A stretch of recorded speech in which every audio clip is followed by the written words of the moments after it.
Hey everyone, welcome back to my channel. My name is Casey and today I'm going to show you a bunch of things about the cordless drill that you need to know as a beginner. So let's get into it.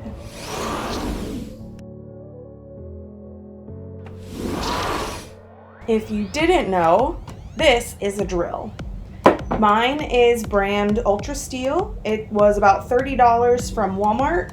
But I don't think they make it anymore. They now carry a brand called Hyper Tough, which is actually cheaper. The cordless drill for Hyper Tough is about $18. And it's a pretty decent drill. Mine is a 12 volt, which is kind of a low voltage, but you can get 18 or 20 volt, and I believe the Hyper Tough drill is a 20 volt. Now to go over the different parts of the drill, we have the handle here, obviously, the battery down here. To change the battery, you want to press the button on the front and pull, and then to put it on the charger, you can just push it on and then plug it in, of course. To take it off, you don't have to push the button, you can just pull and then slide it right back on. This is the trigger. This is what you pull when you want to make the drill work. We have the forward and reverse button. This here, if you push it to this side, the drill will go backwards.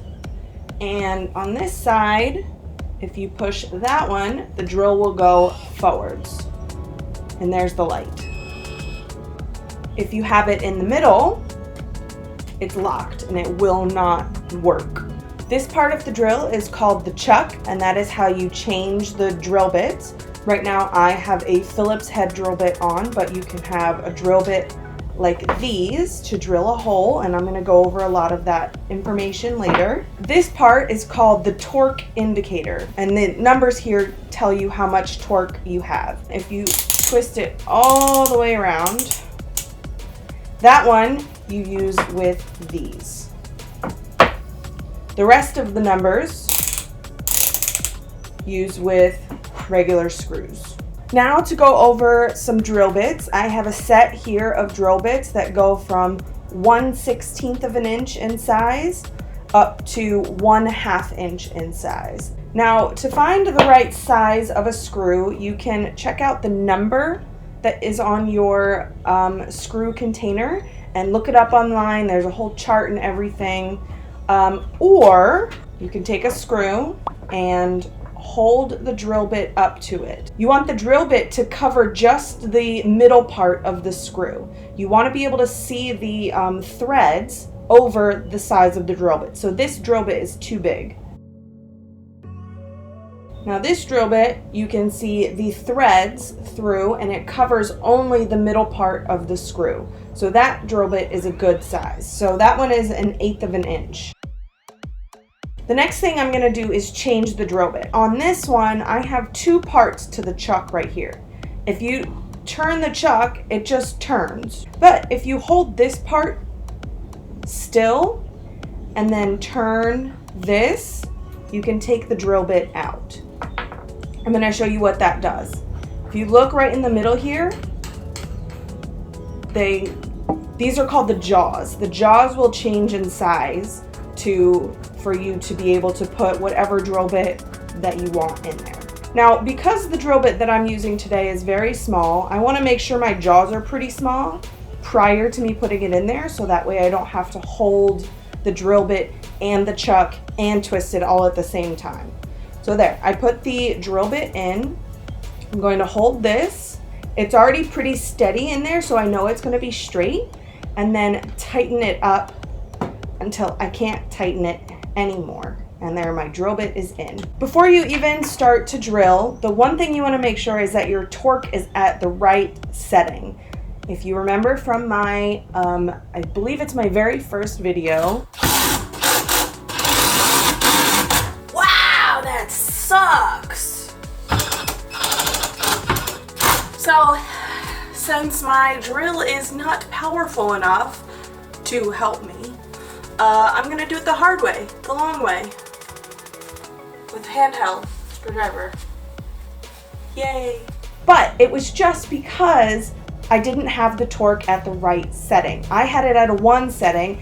And going into a drywall and into a stud on a drill on a screw that had been there for a long time was not the greatest thing to do. So I have a drill bit, so I'm going to turn it all the way around to the drill bit setting, put it at a 90-degree angle to whatever material I'm using, and you want to make sure you don't put it too far to the side, too far forward or backward. Go straight down, and you don't want to push too hard, just enough to make the tip of the drill bit dig into the wood just a little bit, just to make a little indentation.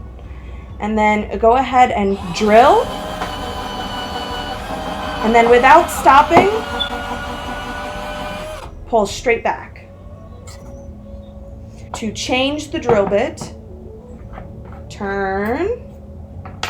Now it's too big for this, or it's too small for this one now, so I have to make this a lot bigger. And there we go. And then tighten it up and hold it so it is tight. Then, because I don't have a drill bit, I have a Phillips head drill bit now, I cannot use this setting. I want to turn it down. I want to put it, I believe I'm going to use maybe a 7. It's kind of an average size screw. You want to put enough force on this to not be able for the screw to turn on here, because that will strip the screw and then you won't be able to use the screw again. You won't be able to get it out of whatever material it's in. Not a good thing. So you want to use enough pressure to be able to hold the Phillips head drill bit into the tip of the screw, and then press.